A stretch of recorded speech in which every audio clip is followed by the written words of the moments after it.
One of the challenges of diabetes is the diet. One of the challenges of Antarctic polar travel is that you have to eat 6,000 calories a day. How do you do that? Well, you take your morning cereal in your large bowl. Now, I'm not making this up.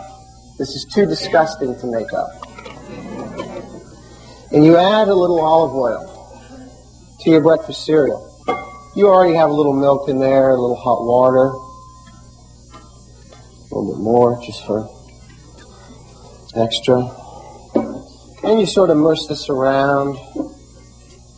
Now bear in mind you've just slept all night, your eyes are cold, your face is numb, and generally you look forward to breakfast, and just because it is breakfast and you're doing a polar meal, you add a little butter. And you mix that around, you're thinking, well, this is a great way to start the day. You know, just to top that off, what I'll do is I'll take my coffee. I've added a little chocolate for some extravagance. It says, why don't we put the rest of the butter in the coffee? And we'll just bust it on down there, start our day.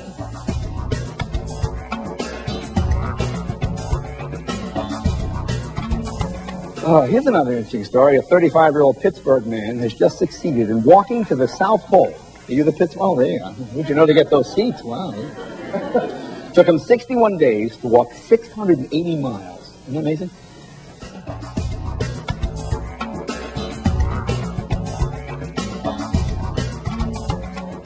But exploration is about that. It's about setting off on a grand adventure to which you anticipate the result, but you're not really sure what it would be. And in that process and in that journey, you find out things far greater than the goal itself. And that's what exploration and discovery is about.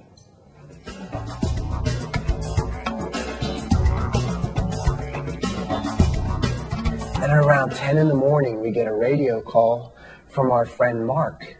And Mark has just made the summit of Mount Everest. Mark turns around and starts on his way home, goes down the Hillary Step, which is a 40-foot sheer cliff that guards the summit. He rappels down that, goes down backwards. And at the South Summit, he gets on the radio again. It's now around 2 o'clock, a little late in the afternoon. He's moving slowly, and he calls us. And we hear him. And he says that he's just going to sit down and rest for a minute. And so at 28,700 feet, the height at which many airlines cruise, Mark takes a seat on the South Summit. And listen to him on the radio. What happens when you sit down at that altitude is the cold now seeps in through your climbing suit, and hypothermia starts to seduce you. We still listen to him on the radio, and now we notice that, in fact, as well as sitting down, his speech is starting to slur. This is not uncommon. We know he's exhausted. One of the first things that happens is the blood floods the brain. The lack of pressure, the brain starts to expand in the cranium, and as a natural result, blood is released in to prevent and to give a cushion. We know that blood on the brain is not a good thing. Brad and I realized during this conversation that we've gone from elation and a focus on the summit to we're listening to our friend in his last moments.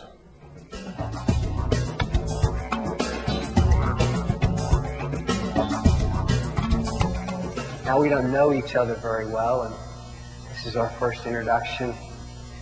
But if you can imagine boiling water freezing before it hits the ground, you're thinking to yourself, calls of nature. I'm here to tell you it's a planned affair. It's a very quick event.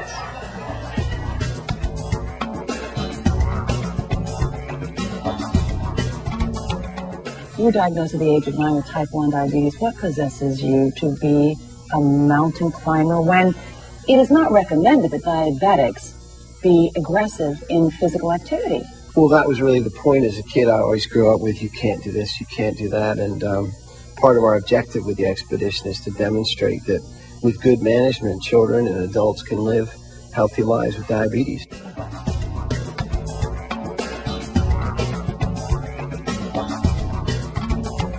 We've had some days in the past with some very stiff headwinds, which registered down to about -50. So we're in a pretty volatile environment. Tell me when you first did arrive there and where you are now.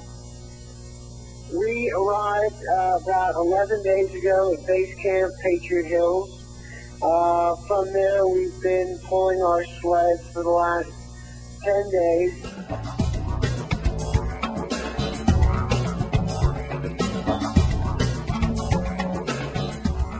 And that ultimately is what this perception is all about. Are we perceiving the right thing about our disease? Do we understand the world in which we live in well enough to make the critical decisions when we need to? Are we overwhelmed by the disease and the environment around us, or are we focusing on the one step in front of the other?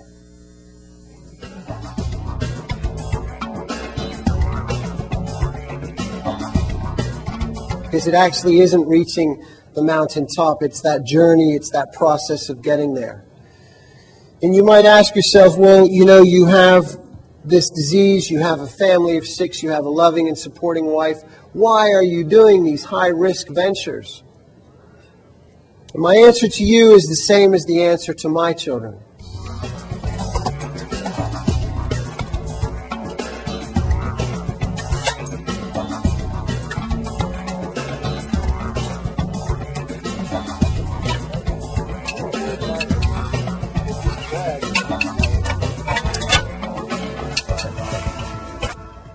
When we find that one thing or that one person that adds richness to our life, color, depth of sound, taste, palatability of life, and I think it's our obligation to embrace it to the very best of our ability. Climbing allows me to do that. If I take it one step further and suggest to you that in your everyday lives you have mountains to climb, it may sound crass. Let me suggest that our dialogue speaks to mountains. We challenge people to reach the peak of their performance. I guarantee you none of you went to work aspiring to be at the bottom of the ladder of success. Achievement, overcoming, standing on top, being in the best, that is what human beings are about. And we're no different in that fashion. So I encourage you to embrace that when you next do what you do.